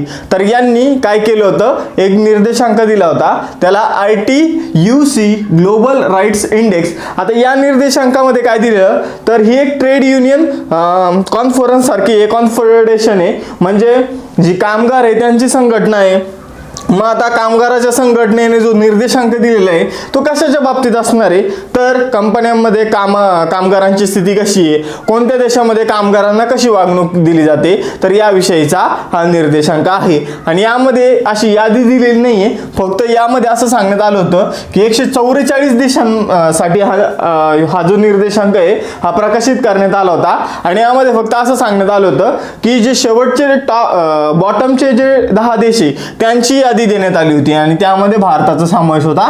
त्यामुळे हा निर्देशांक आपल्याला अभ्यासणं गरजेचं आहे. त्यानंतर एक महत्त्वाचा निर्देशांक मी ज्यांना स्टार करून ठेवायला सांगतो त्यांना स्टार करून ठेवा. मानवी स्वातंत्र्य निर्देशांक, ह्युमन फ्रीडम इंडेक्स 2020चा आता आपल्याला अभ्यास करायचा आहे. हा निर्देशांक 2 संस्था देतात, एक म्हणजे कॅटो इन्स्टिट्यूट आणि दुसरं म्हणजे फ्रेझर इन्स्टिट्यूट. आता कॅटो इन्स्टिट्यूट अमेरिकेचं आहे, फ्रेझर इन्स्टिट्यूट कुणाचं आहे, कॅनडाचं आहे. तर हे तुम्हाला लक्षात ठेवायचं आहे. तर या निर्देशांकानुसार आपण 162 देशांमध्ये 111वे स्थान आपण मिळवलेलं आहे. 162 देशांमध्ये मानवी स्वातंत्र्याच्या बाबतीत 111वे स्थान आपण 2020च्या अहवालानुसार मिळवलेलं आहे. 2019 मध्ये भारताचं स्थान 94 होतं, मात्र आता मानवी स्वातंत्र्याच्या बाबतीत ते घसरून 111व्या स्थानावर भारत गेलेला आहे. मग आपण जर जगात बघितलं तर जगामध्ये सर्वाधिक मानवी स्वातंत्र्य आहे न्यूझीलंडमध्ये आणि सर्वात कमी मानवी स्वातंत्र्य आहे सिरियामध्ये. आणि आपल्या शेजारच्या देशामध्ये काही देशांमध्ये भारतापेक्षा चांगली परिस्थिती आहे. जसं की नेपाळचा जो नंबर आहे तो पूर्ण या 162 देशांच्या यादीमध्ये 62वा आहे. श्रीलंकेचा 94 आहे, भूटानचा 108वा आहे, चीनचा 129वा आहे. म्हणजे चीनचा भारतापेक्षा वाईट आहे. त्यानंतर भारतापेक्षा वाईट परिस्थिती बांगलादेश आणि पाकिस्तानमध्येही आपल्याला दिसून येईल. त्यानंतर अजून एक महत्त्वाचा निर्देशांक म्हणजे लोकशाही निर्देशांक, डेमोक्रेसी इंडेक्स 2020. तर हा निर्देशांक कोण देतं, तर EIU ही जी संस्था आहे इकॉनॉमिस्ट येते, तर इकॉनॉमिस्ट इंटेलिजन्स युनिट नावाची EIU संस्था बरेचसे निर्देशांक देते, त्यापैकी हा लोकशाही निर्देशांक एक आहे. मग आता या निर्देशांकामध्ये एकूण 167 देशाचा अभ्यास करण्यात आलेला आहे आणि 167 देश असे आहे की ज्यामध्ये लोकशाही अस्तित्वात आहे. त्यापैकी जो भारताचा क्रमांक लागतो तो 53वा आहे. कितवा आहे, 53वा. 2019 मध्ये 51 होता, मात्र आपली 2 अंकाने आता घसरण झालेली आहे आणि आपण 53व्या क्रमांकावर पोहोचलेलो आहे. एकेकाळी भारताचा क्रमांक 2014 मध्ये जवळपास 29 नंबरला होता, मात्र आता आपण 53व्या क्रमांकावर आलेलो आहे. आणि यामध्ये संपूर्ण लोकशाही, सदोष लोकशाही, खराब लोकशाही असे वेगवेगळे गट तयार केलेले आहे. तर भारत हा सदोष लोकशाही या गटामध्ये येतो, हे तुम्हाला लक्षात ठेवायचं आहे. आणि नॉर्वेमध्ये संपूर्ण लोकशाही म्हणजे एकदम चांगली लोकशाही नॉर्वेमध्ये आहे. आणि नॉर्वे 2010 पासून हा जो निर्देशांक आहे लोकशाही निर्देशांक याच्या टॉपमध्ये आहे, हे आपल्याला लक्षात ठेवायचं आहे. आणि बाकी सगळ्यांपेक्षा भारताचं जे स्थान आहे लोकशाहीच्या बाबतीत ते वर आहे. यानंतर पुढील जो निर्देशांक आहे तो पत्रकारितेच्या बाबतीत आहे. जगामध्ये कोणत्या देशामध्ये पत्रकारितेसाठी किती स्वातंत्र्य आहे याविषयीचा हा जागतिक पत्रकारिता स्वातंत्र्य निर्देशांक आहे. तर मग हा निर्देशांक कोण देतं, तर रिपोर्टर्स विदाउट बॉर्डर्स ही एक संस्था आहे, ही हा निर्देशांक देते. आणि या निर्देशांकामध्ये 2021 मध्ये 180 देशांचा अभ्यास केल्यानंतर आपल्याला असं आढळलं की भारताचा जो क्रमांक आहे तो 142वा आहे आपल्याला, म्हणजे या संस्थेला. आणि 2020 मध्ये सुद्धा आपला जो क्रमांक होता तो 180 देशामध्ये 42वाच होता, 142वा. तर हे तुम्हाला लक्षात ठेवायचं आहे. नॉर्वेमध्ये जे रिपोर्टर्स आहे त्यांना सर्वाधिक स्वातंत्र्य दिलेले आहे, पत्रकारितेला सर्वाधिक स्वातंत्र्य दिलेले आहे. पत्रकार मुक्तपणे नेत्यांवर वगैरे टीका करू शकतात, मुक्तपणे आपले मुद्दे मांडू शकतात. मात्र इरिट्रिया हा 180व्या नंबरला आहे, म्हणजे इरिट्रियामध्ये सर्वात खराब परिस्थिती आहे. आणि इरिट्रियाच्या जस्ट 3 अंकांनी वर आपल्याला चायना दिसून येतो, कारण चायनामध्ये सुद्धा पत्रकारांसाठी खूपच खराब परिस्थिती आहे. जे सरकार बोलेल तेच पत्रकारांना बोलावं लागतं. तर चायनाचा क्रमांक 177वा आहे, बांगलादेशचा 152वा, पाकिस्तानचा 145वा आणि बाकी देशांची परिस्थिती आपल्यापेक्षा थोडीफार चांगली दिसते. मात्र चायना, बांगलादेश, पाकिस्तान यांची परिस्थिती पत्रकारितेच्या बाबतीतही आपल्यापेक्षा खराब आहे. यानंतर पुढील निर्देशांक आहे जागतिक शांतता निर्देशांक, म्हणजेच ग्लोबल पीस इंडेक्स. तर हा सुद्धा एक महत्त्वाचा निर्देशांक आहे. हा निर्देशांक कोण देतं, तर institute for economics and peace या संस्थेने हा निर्देशांक दिलेला आहे. 170 देशामध्ये 2021 या साली भारताचा क्रमांक आहे 135वा आणि 2020 मध्ये आपण 137व्या क्रमांकावर होतो. मात्र शांततेच्या बाबतीत आपण सुधारणा केलेली आहे आणि आपण 135व्या क्रमांकावर येऊन पोहोचलेलो आहे. तर या ठिकाणी नीट लक्ष द्या, शांततेच्या बाबतीत सर्वात शांत देश आहे आइसलँड. कोणता आहे? आइसलँड. 2008 पासून सर्वात शांत देश आहे आइसलँड आणि सर्वाधिक अशांत देश आहे अफगाणिस्तान. मी चुकून आता थोड्या वेळापूर्वी फिनलँड सांगितलं होतं, मात्र अफगाणिस्तान जो आहे तो अफगाणिस्तान हा जगातील सर्वात अशांत देश आहे आणि आइसलँड हा सर्वात शांत देश आहे. त्याचबरोबर अफगाणिस्तान हा जगातील सर्वात जास्त दुःखी असणाऱ्या लोकांचा देश आहे. अफगाणिस्तान सर्वात जास्त दुःखी असणाऱ्या लोकांचा देश आहे आणि फिनलँड हा जगातील सर्वात आनंदी असणाऱ्या लोकांचा देश आहे. तर तुम्हाला हे लक्षात ठेवायचे. त्याचबरोबर पाकिस्तान आणि अफगाणिस्तान यांच्यामध्ये भारतापेक्षा कमी शांतता आहे. भारतामध्ये पाकिस्तान आणि अफगाणिस्तानच्या तुलनेत जास्त शांतता आपल्याला आढळून येते. त्यानंतर जागतिक आनंद अहवाल हा सुद्धा एक महत्त्वाचा निर्देशांक आहे. आता हा निर्देशांक यूएनची एक संस्था देते, तिचं नाव आहे सस्टेनेबल डेव्हलपमेंट सोल्युशन नेटवर्क. तर हे तुम्हाला लक्षात ठेवायचं आहे. आता या निर्देशांकामध्ये 149 देशांच्या यादीमध्ये आपलं स्थान आहे 139वं, म्हणजे चांगलं नाहीये 2021च्या निर्देशांकानुसार. म्हणजे भारतामध्ये दुःखी लोकांचं प्रमाण जे आहे ते जास्त आहे. आता 2020 मध्ये 156 देशांच्या यादीमध्ये आपण 144व्या क्रमांकावर होतो. मात्र या ठिकाणी देश सुद्धा कमी झालेले आहे, त्यामुळे आपल्या स्थानामध्ये सुधारणा झालेली दिसून येते. मात्र आपण एकाच लेवलला आहे असं कन्सिडर करू. मग जगामध्ये सर्वात जो आनंदी देश आहे तो आहे फिनलँड आणि जगामध्ये सगळ्यात दुःखी जो देश आहे तो आहे अफगाणिस्तान आणि भारताच्या शेजारील देश भारतापेक्षा आनंदी आहे. हे तुम्हाला लक्षात ठेवायचं आहे, कारण त्यांचा क्रमांक आपल्यापेक्षा वर लागतो. त्यानंतर वर्ल्ड गिव्हिंग इंडेक्स. आता वर्ल्ड गिव्हिंग इंडेक्स म्हणजे काय, तर कोणत्या देशातील लोक इतरांना किती मदत करतात, तर याविषयीचा हा निर्देशांक आहे. तर या निर्देशांकामध्ये आपलं जी कामगिरी आहे ती खूपच चांगली आहे, कारण भारतातील लोक दुसऱ्यांना जास्त प्रमाणात मदत करतात हे आपल्याला माहिती आहे. कारण आपण स्वतः सुद्धा बऱ्याचशा मुलांना काय करत असतो, मदत करत असतो, बऱ्याचशा लोकांना मदत करत असतो, निस्वार्थ भावनेने आपण ही मदत करत असतो. त्यामुळेच या निर्देशांकामध्ये 144 देशांच्या यादीमध्ये आपला जो क्रमांक आहे तो 14वा आहे आणि आपल्याला या निर्देशांकामध्ये 100 पैकी 44% गुण मिळालेले आहे. त्यामुळे आपला 14वा क्रमांक आहे आणि दिवसेंदिवस हा क्रमांक सुधरतच जाणार आहे याची मला गॅरंटी आहे. तर मित्रांनो, वर्ल्ड गिव्हिंग इंडेक्स 2021 नुसार हा निर्देशांक कोण देतं हे आपल्याला पहिले माहित असलं पाहिजे. तर चॅरिटी एड फाउंडेशन ही ब्रिटन मधील एक संस्था आहे, ही हा निर्देशांक देते.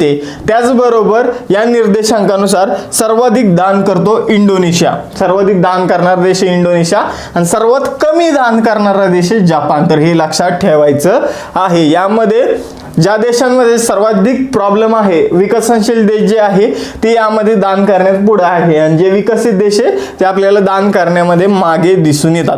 त्यानंतर ग्लोबल इनोव्हेशन इंडेक्स 2021 म्हणजे अलीकडे तंत्रज्ञानामध्ये बऱ्याचशा देशांमध्ये प्रगती होते, मग त्यासाठी हा निर्देशांक दिलेला आहे.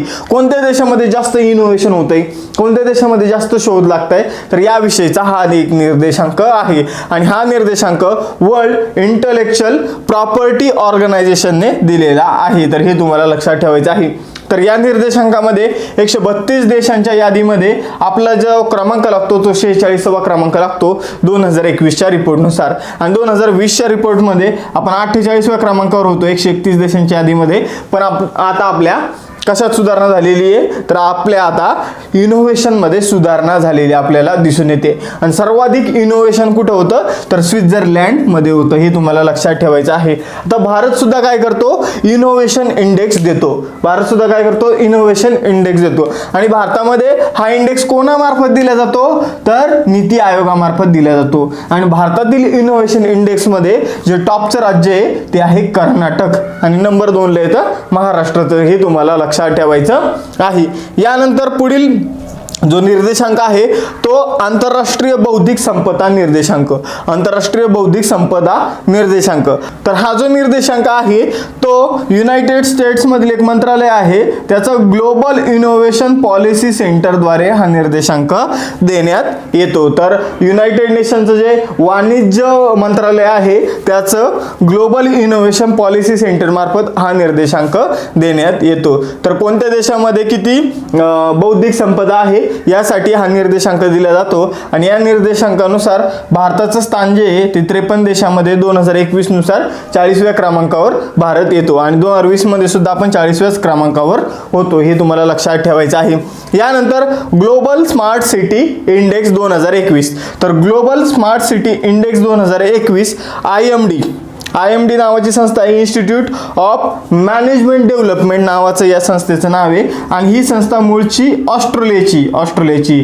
तर ही संस्था आणि सिंगापूरची जी युनिव्हर्सिटी आहे या दोन संस्था मिळून हा निर्देशांक तयार करतात, स्मार्ट सिटी निर्देशांक।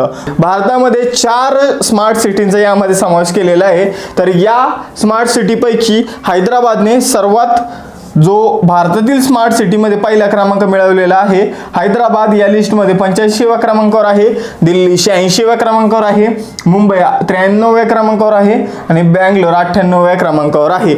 आणि जगातील सर्वात चांगली जी स्मार्ट सिटी आहे ती आहे सिंगापूर, तर हे तुम्हाला लक्षात ठेवायचं आहे। सिंगापूर देश पण आहे, त्यामध्ये जी स्मार्ट सिटी असेल ती सर्वात चांगली आहे। त्यानंतर अलीकडे सुरक्षित शहरे निर्देशांक दिलेला आहे आणि हा निर्देशांक सुद्धा कोणी दिला, EIU इकॉनॉमिस्ट इंटेलिजन्स युनिटने हा निर्देशांक दिलेला आहे। या निर्देशांकानुसार जगातील सर्वात सुरक्षित शहर आहे डेन्मार्कची राजधानी कोपेनहेगन आणि सर्वात असुरक्षित शहर आहे म्यानमार मधील यांगून, याला पूर्वी रंगून म्हटलं जायचं, तर हे तुम्हाला लक्षात ठेवायचं आहे। आता या यादीमध्ये दिल्ली हे 48व्या क्रमांकावर आहे आणि मुंबई हे 50व्या क्रमांकावर आहे, हे तुम्हाला लक्षात ठेवायचं आहे। आता यानंतर वर्ल्ड मोस्ट कनेक्टेड सिटी म्हणजे त्या ठिकाणी ट्रान्सपोर्टची सुविधा कशी आहे याबाबतचा हा निर्देशांक इंटरनॅशनल एअर ट्रान्सपोर्ट असोसिएशनने दिलेला आहे आणि यांच्यानुसार शांघाय ही जगातील सर्वात कनेक्टेड सिटी आहे। शांघाय कुठे, जसं भारतामध्ये मुंबई ही भारताची आर्थिक राजधानी मानली जाते, त्याचप्रमाणे शांघाय ही चीनची आर्थिक राजधानी मानली जाते, हे तुम्हाला लक्षात ठेवायचं आहे। त्यानंतर ग्लोबल लिव्हेबिलिटी इंडेक्स म्हणजे जगामध्ये राहण्यासाठी चांगलं शहर कोणतं आहे यासाठी हा जो निर्देशांक आहे हा इकॉनॉमिस्ट इंटेलिजन्स युनिट द्वारे प्रकाशित केला जातो। म्हणजे बघा या संस्थेतर्फे किती निर्देशांक दिले जातात, तर या निर्देशांकानुसार ऑकलंड हा जो देश आहे हा जगामध्ये राहण्यासाठी, ऑकलंड देश नाही न्यूझीलंड मध्ये ऑकलंड आहे, ऑकलंड हे एक शहर आहे, ज्यांना क्रिकेटची आवड आहे त्यांना हे शहर माहित असेल। तर ऑकलंड हे जे शहर आहे हे कसं आहे राहण्यासाठी सर्वोत्तम आहे आणि दमास्कस सिरियामधील दमास्कस हे जे शहर आहे ते राहण्यासाठी कसं आहे त्यामध्ये आपल्याला जास्त सुविधा मिळणार नाही। आता यानंतर आपण पुढे जाऊ, पुढे गेल्यानंतर ईज ऑफ लिव्हिंग इंडेक्स 2020, तर भारतामध्ये सुद्धा हा जो निर्देशांक आहे राहण्याच्या बाबतीत भारतामध्ये कोणतं शहर चांगलं आहे, कोणती सिटी चांगली आहे याबाबत हा निर्देशांक दिला जातो। हा निर्देशांक भारतामधील जे मंत्रालय गृहनिर्माण व नागरी व्यवहार मंत्रालय यामार्फत दिला जातो। मग यामध्ये 2 गट केले जातात, 10 लाखापेक्षा जास्त लोकसंख्या असणारी शहरे आणि 10 लाखापेक्षा कमी लोकसंख्या असणारी शहरे आणि केंद्रशासित प्रदेशामध्ये असे 3 गट केले जातात। तर मग 10 लाखापेक्षा जास्त लोकसंख्या असणाऱ्या शहरांमध्ये बँगलोर हे राहण्यासाठी सर्वोत्तम आहे, 2 नंबरला आपलं पुणे आहे, 3 नंबरला आहे अहमदाबाद। त्यानंतर 10 लाखापेक्षा कमी लोकसंख्या असणाऱ्या शहरांमध्ये शिमला हे राहण्यासाठी सर्वोत्तम आहे आणि केंद्रशासित प्रदेशामध्ये अंदमान निकोबार हे राहण्यासाठी सर्वोत्तम आहे। त्यानंतर जे आपलं मंत्रालय गृहनिर्माण व नागरी व्यवहार मंत्रालय यांनी भारतातील ज्या महानगरपालिका आहे त्यांचा सुद्धा एक अहवाल प्रकाशित केला होता आणि त्याचे सुद्धा 2 गटामध्ये विभाजन झाले होते। 10 लाखापेक्षा जास्त लोकसंख्या असणाऱ्या शहराच्या महानगरपालिका, त्यामध्ये इंदोरची जी महानगरपालिका आहे ती सर्वात बेस्ट आहे. आणि 10 लाखापेक्षा कमी लोकसंख्या असणाऱ्या शहरांची जी महानगरपालिका आहे त्यामध्ये नवी दिल्लीची महानगरपालिका सर्वात बेस्ट आहे. तर हे तुम्हाला लक्षात ठेवायचं आहे. त्यानंतर सिप्री. आता सिप्री नावाची एक संस्था आहे. सिप्रीचा फुल फॉर्म आहे Stockholm International Peace Research Institute. तर ही जी संस्था आहे हिनं काय केलेलं आहे, हिने एक अहवाल प्रकाशित केलेला आहे. या अहवालानुसार या अहवालामध्ये सांगितलं जातं की कोणत्या देशाकडे किती हत्यारं आहे, कोणत्या देशाने किती खर्च केलेला आहे हत्यारे विकत घेण्यासाठी, कोणत्या देशाने कोणत्या इतर देशांना किती हत्यारांची निर्यात केली, कोणी आयात केली, ही सर्व जे आपलं दारुगोळा हत्यार आहे याविषयी हा निर्देशांक दिलेला आहे. तर हा निर्देशांक महत्त्वाचा आहे. सिप्रीच्या या अहवालानुसार आपल्याला समजतं की डिफेन्सवर म्हणजे संरक्षणावर सर्वाधिक जो खर्च आहे तो केलेला आहे युनायटेड स्टेट्स ऑफ अमेरिकेने. त्यानंतर 2 नंबरला आहे चायना आणि 3 नंबरला आहे भारत. पण यामध्ये भारत 3 नंबरला आहे. पण भारतासाठी एक चिंतेची बाब म्हणजे काय आहे, तर भारत सर्वात मोठ्या आयातदारांपैकी एक आहे. म्हणजे सर्वाधिक आयात कोण करतं संरक्षणाच्या बाबतीत, सौदी अरेबिया 1 नंबरला आहे आणि या लिस्टमध्ये भारत 2 नंबरला आहे. म्हणजे भारत 2 नंबरला सर्वाधिक संरक्षण चे जे प्रोडक्ट असतात, जसं की आपण रशियाकडून S-400 घेतलं, त्यानंतर अमेरिकेसोबत बरेचसे करार करून ड्रोन घेतले. तर अशा प्रकारे भारत काय करतोय, बरेचसे संरक्षण साहित्याची आयात करतोय आणि भारत या लिस्टमध्ये 2 नंबरला आहे आयातदार म्हणून. आता भारताने खऱ्या अर्थाने निर्यातदार बनायला पाहिजे, पण भारत आयातदारामध्ये सध्या 2 नंबरची पोझिशन भारताने आपली राखून ठेवलेली आहे. पण भारत लवकरच मेक इन इंडियाच्या कार्यक्रमाअंतर्गत निर्यातदार बनेल. आता निर्यातदारामध्ये सर्वाधिक निर्यात कोण करतं संरक्षण साहित्याची, तो म्हणजे USA अमेरिका, आणि 2 नंबरला आहे रशिया, नंतर फ्रान्स, नंतर मग चायनाचा वगैरे नंबर लागतो. यानंतर जागतिक शस्त्रास्त्र बाजारपेठेविषयी सिप्रीने एक काय दिला होता, अहवाल दिला होता. या अहवालामध्ये असं सांगण्यात आलं होतं की कोणती संस्था सर्वाधिक काय करते, कोणती कंपनी सर्वाधिक जे संरक्षण साहित्य आहे ते तयार करते. यामध्ये अमेरिकेच्या 2-3 कंपन्या होत्या. त्यामध्ये पहिला क्रमांक आहे लॉकहीड मार्टिन, ही सर्वाधिक संरक्षण साहित्य निर्माण करते. त्यानंतर बोईंग. तर या दोन्ही कंपन्या काय करतात, सर्वाधिक संरक्षण साहित्य निर्माण करतात. त्यानंतर ग्लोबल फायर पॉवर इंडेक्स. आता ग्लोबल फायर पॉवर इंडेक्स जो आहे तो एका संस्थेमार्फत तयार केला जातो. त्या संस्थेचं नाव सुद्धा ग्लोबल फायर पॉवरच आहे. मग आता हा इंडेक्स काय आहे, तर कोणता देश किती पॉवरफुल आहे, युद्ध जर झालं, आज युद्ध जर झालं तर कोणता देश दुसऱ्या देशाच्या तुलनेत किती पॉवरफुल आहे. तर यामध्ये या लिस्टमध्ये सर्वाधिक पॉवरफुल आहे USA, 2 नंबरला आहे रशिया, 3 नंबरला आहे चायना आणि 4 नंबरला आहे इंडिया. तर हे तुम्हाला लक्षात ठेवायचं आहे. त्यानंतर पुढील जो निर्देशांक आहे तो आहे हेनले पासपोर्ट निर्देशांक किंवा हेनले पासपोर्ट इंडेक्स. तर कोणत्या देशाचा पासपोर्ट जो आहे तो किती पॉवरफुल आहे याविषयीचा हा निर्देशांक हेनले ग्रुप या संस्थेमार्फत दिला जातो. मग आता या निर्देशांकानुसार 116 देशांमध्ये भारताचा जे स्थान आहे ते 90व्या क्रमांकाचं आहे आणि 2020 मध्ये भारत 84व्या क्रमांकाचं स्थान होतं भारताचं, पण आता घसरून 90व्या क्रमांकावर गेलेलं आहे. जगामध्ये सर्वाधिक पॉवरफुल पासपोर्ट असणारा देश आहे जपान आणि सगळ्यात खराब पासपोर्ट धारक देश आहे अफगाणिस्तान. तर हे तुम्हाला लक्षात ठेवायचं आहे. आता यानंतर आपल्याला आर्थिक स्वातंत्र्य निर्देशांक 2021चा अभ्यास करायचा आहे. तर हा निर्देशांक आर्थिक स्वातंत्र्याविषयीचा निर्देशांक हेरिटेज फाउंडेशन नावाच्या संस्थेमार्फत दिला जातो, जी संस्था युनायटेड स्टेट्स ऑफ अमेरिकेची आहे. आता या संस्थेमार्फत कोणत्या देशामध्ये किती आर्थिक स्वातंत्र्य हे चेक केलं जातं. समजून घ्या, तुम्ही उद्या एखादा बिझनेस सुरू करायला जाता तेव्हा कोणत्या देशामध्ये किती कमीत कमी गोष्टींमध्ये, किती कमीत कमी अडचणींमध्ये तुम्ही तो बिझनेस सुरू करू शकता, यावरून हा निर्देशांक काढला जातो. तर या निर्देशांकानुसार 184 देशाच्या यादीमध्ये भारताचा क्रमांक आहे 121वा. तर हे तुम्हाला लक्षात ठेवायचं आहे. या यादीमध्ये टॉपला आहे सिंगापूर. तर हे सुद्धा तुम्हाला लक्षात ठेवायचं आहे. सिंगापूरमध्ये जर बिझनेस सुरू करायचे तर जास्त कष्ट घ्यावे लागत नाही. त्यानंतर वर्ल्ड कॉम्पिटेटिव्हनेस इंडेक्स 2021. तर कोणत्या देशामध्ये किती कॉम्पिटिशन आहे हे चेक करण्यासाठी किंवा कोणत्या देशामध्ये तंत्रज्ञान विकसित करण्यासाठी, बऱ्याचशा गोष्टी विकसित करण्यासाठी आजकाल किती कॉम्पिटिशन हे चेक करण्यासाठी हा निर्देशांक दिला जातो. तर हा निर्देशांक IMD मार्फत दिला जातो, इन्स्टिट्यूट ऑफ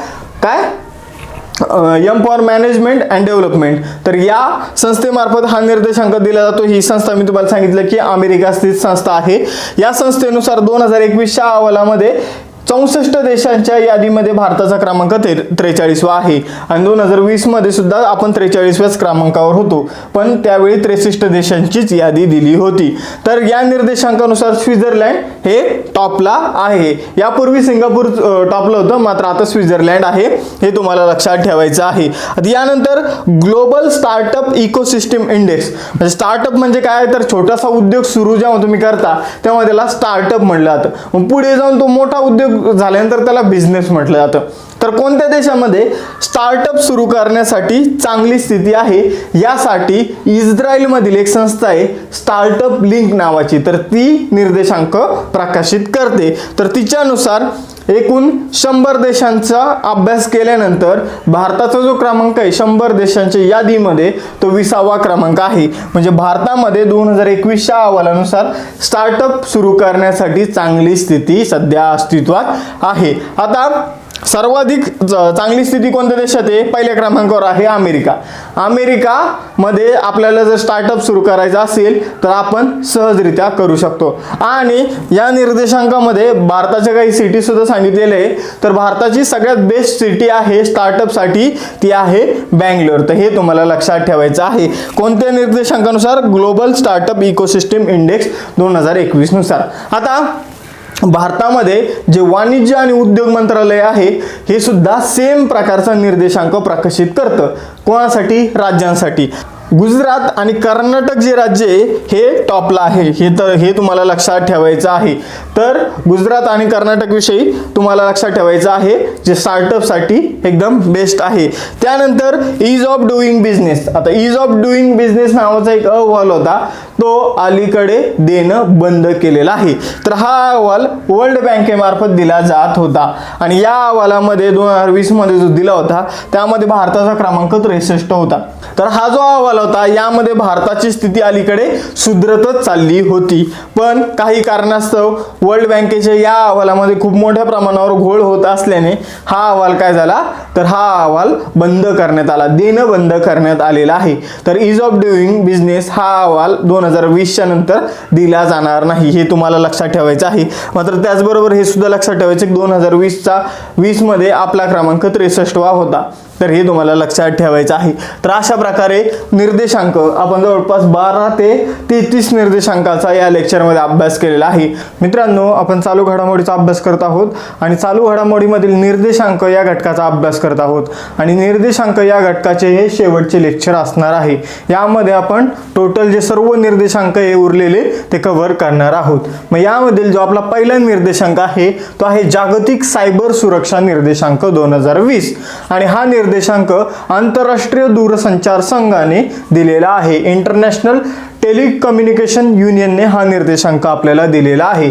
या निर्देशांकानुसार भारताचं 2020 मधील या निर्देशांकाने जी यादी दिली होती त्यामध्ये 10वे स्थान होते आणि 2019 मध्ये 47वे होते. तर 47व्या स्थानावरून भारत डायरेक्ट आता कुठे आलेला आहे, 10व्या स्थानावर आलेला आहे. म्हणजे भारताने सायबर सुरक्षा या क्षेत्रामध्ये प्रगती केलेली आपल्याला दिसून येते. यानंतर अमेरिका या यादीमध्ये टॉपला आहे. त्याचबरोबर जे ब्रिटन आहे, UK आहे, युनायटेड किंगडम आणि सौदी अरेबिया हे दुसऱ्या क्रमांकावर आहे आणि इस्तोनिया हे तिसऱ्या क्रमांकावर अनुक्रमे अशा प्रकारे हे देश आहे. यानंतर दुसरा निर्देशांक जो आहे तो फेसबुकने दिलेला आहे. फेसबुकचा सगळेजण वापर करतात त्यामुळे हा निर्देशांक नीट बघा. तर फेसबुक इन्क्लुझिव्ह इंटरनेट इंडेक्स 2021, तर हा निर्देशांक कोणी दिलेला आहे, फेसबुकने दिलेला आहे. मग आता या निर्देशांकानुसार भारत 2021च्या या निर्देशांकाच्या यादीमध्ये 49व्या क्रमांकावर आहे. 2020 मध्ये भारत 52व्या क्रमांकावर होता. मग कोणत्या देशात जास्तीत जास्त इंटरनेट व्यवस्थितपणे यूज केलं जातं यावर हा निर्देशांक आधारलेला आहे आणि भारतासोबत 49व्या स्थानावर थायलंड हा देश आहे, हे तुम्हाला लक्षात ठेवायचं आहे. या निर्देशांकाच्या यादीमध्ये टॉपला आहे स्वीडन, त्यानंतर 2 नंबरला USA आणि 3 नंबरला स्पेन आहे. यानंतर ग्लोबल क्रिप्टो करन्सी ॲडॉप्टेशन इंडेक्स, तर हा जो इंडेक्स आहे हा इंडेक्स चेनालिसिस या कंपनीने, या संस्थेने बनवलेला आहे. आता हा निर्देशांक नेमकं काय आहे हे आपण समजून घेऊ. तर आता क्रिप्टोकरन्सी म्हणजे काय, तर जे आभासी चलन आहे त्याला आपण क्रिप्टोकरन्सी म्हणतो. मग आता हे जे आभासी चलन आहे याचं एक्झाम्पल बिटकॉइन, डॉजकॉइन हे आहे. आता बिटकॉइन आपण जर बघितलं तर ते काय बरेचसे ॲडव्हर्टाईज येतात, कॅश विथ कुबेर ॲप. तर हे ॲप कशासाठी आहे, तर बिटकॉइन विकत घेण्यासाठी आहे. तुम्ही प्ले स्टोअरवर जाऊन जरी कॉइन स्विच कुबेर नावाचं ॲप आहे, तुम्ही ते जरी सर्च केलं तर तुम्ही ते ॲप डाउनलोड करून आपले पैसे देऊन त्या थ्रू बिटकॉइन खरेदी करू शकता. आता आपण जेव्हा एखादी गोष्ट खरेदी करतो त्याला आपण काय करतो, ॲडॉप्ट करतो. तर मग हा निर्देशांक काय सांगतो की कोणत्या देशाने किती बिटकॉइन खरेदी केलेले आहे आणि सर्वाधिक बिटकॉइन कोणी खरेदी केलेले. तर सर्वाधिक बिटकॉइन जे आहे म्हणजे सर्वाधिक बिटकॉइन ॲडॉप्ट करण्यासाठी जो देश पुढे आलेला आहे तो आहे व्हिएतनाम. भारत दुसऱ्या क्रमांकावर आहे आणि पाकिस्तान तिसऱ्या क्रमांकावर आहे.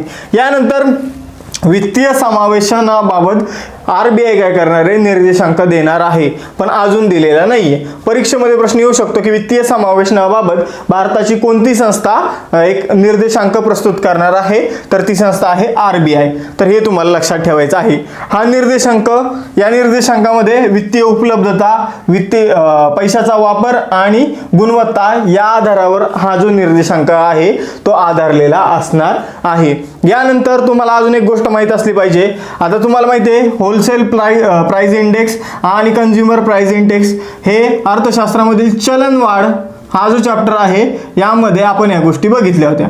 मग आता अलीकडे ग्राहक किंमत निर्देशांक म्हणजे कंझ्युमर प्राइस इंडेक्स आपण जो कॅल्क्युलेट करतो त्यासाठी एक आधारभूत वर्षाचा वापर करतो. अलीकडे आपण 2021 मध्ये 2016 हे वर्ष आधारभूत वर्ष म्हणून स्वीकारलेले आहे.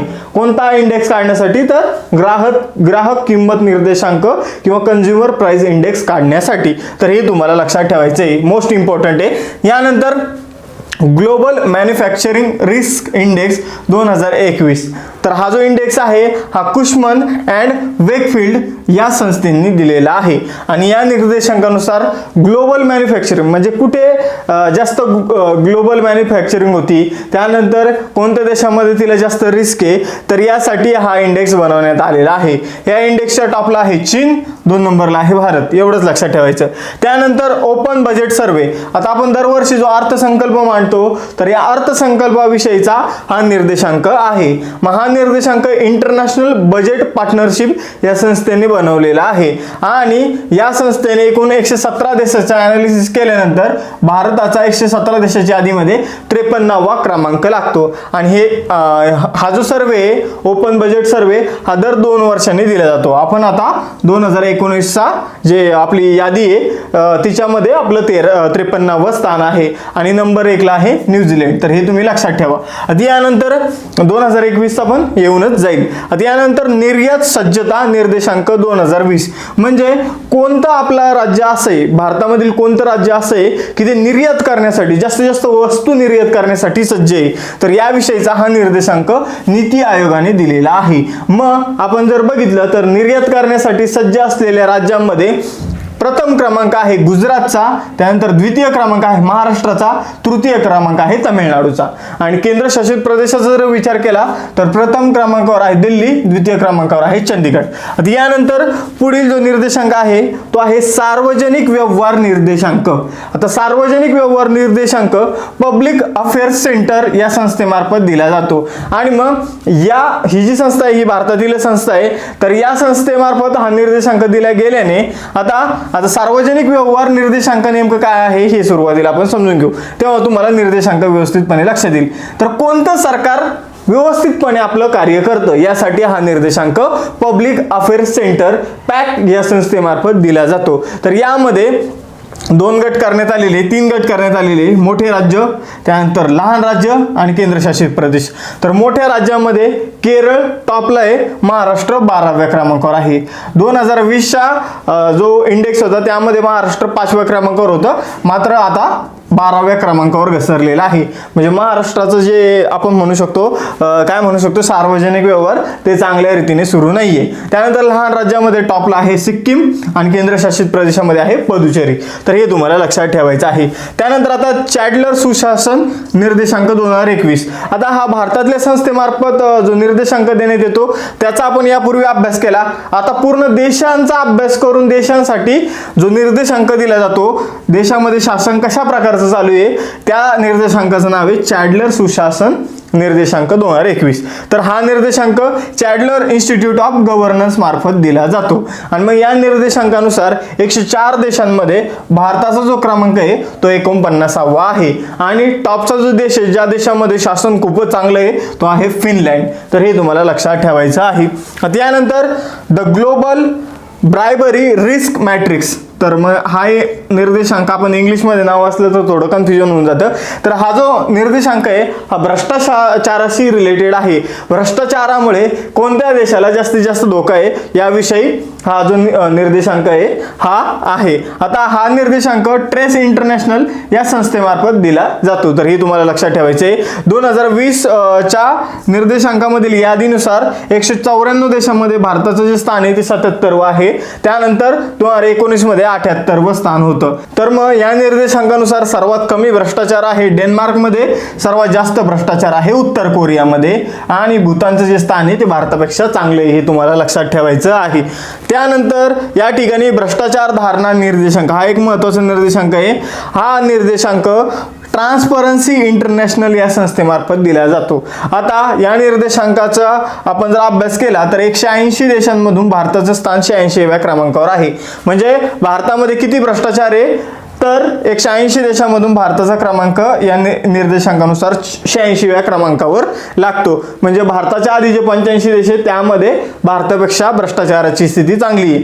आता 2019 मध्ये भारताचा जो क्रमांक होता तो 80वा होता. हे तुम्हाला लक्षात ठेवायचे. तिथे 180 दिलं होतं तर भारताचा क्रमांक 80वा होता. आता यामध्ये कोणत्या देशामध्ये भ्रष्टाचार नाही तर न्यूझीलंड आणि डेन्मार्कमध्ये अजिबातच भ्रष्टाचार आढळत नाही. मात्र सुदान आणि दक्षिण सुदान जे आणि सोमालिया जे त्यामध्ये आपल्याला सर्वाधिक भ्रष्टाचार आढळून येतो.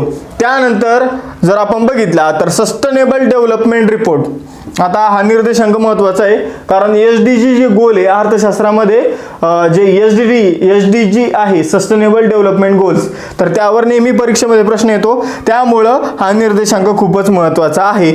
तर हा निर्देशांक United nation sustainable development solution network या संस्थेमार्फत दिला जातो. आणि या निर्देशांकाने जी काही यादी जाहीर केलेली आहे तर तिच्यानुसार 165 देशांमध्ये भारत 120व्या स्थानावर आहे. म्हणजे भारताने SDG सस्टेनेबल डेव्हलपमेंट गोल शाश्वत विकास लक्ष्य किती पूर्ण केलेली आहे तर आपण त्यामध्ये अजूनही मागे आहोत कारण त्याचा रिझल्टच आपल्याला इथे दिसत आहे की आपण 120व्या क्रमांकावर आहोत. यामध्ये टॉपला आहे फिनलँड, त्यानंतर सगळ्यात शेवटी आहे सेंट्रल आफ्रिकन रिपब्लिक. तर हे तुम्हाला लक्षात ठेवायचं आहे. त्यानंतर आजच्या लेक्चरमधील सर्वात महत्त्वाचा निर्देशांक ज्यावर प्रश्न विचारला जाऊ शकतो तर तो निर्देशांक आहे नीती आयोगाचा sustainable development goals India index. तर हा निर्देशांक तुम्हाला लक्षात ठेवायचा आहे. नीती आयोगाचा जो शाश्वत विकास लक्ष्यावरील जो निर्देशांक आहे तो आता आपल्याला अभ्यासायचा आहे. तर नीती आयोग हा निर्देशांक देतं. कोण देतं? नीती आयोग. नीती आयोग एकूण सस्टेनेबल डेव्हलपमेंट गोल्स किती आहे तर 17 आहे. मात्र नीती आयोगाने या ठिकाणी 16 गोल्सच काय केलेले भारतासाठी ॲडॉप्ट करून त्याचा अभ्यास करून राज्यांना क्रमवारी दिलेली आहे. आता जेव्हा हा निर्देशांक काढला गेला होता तेव्हा राज्यांना 4 गटात क्लासिफिकेशन करायचं होतं हा निर्देशांक काढण्यासाठी.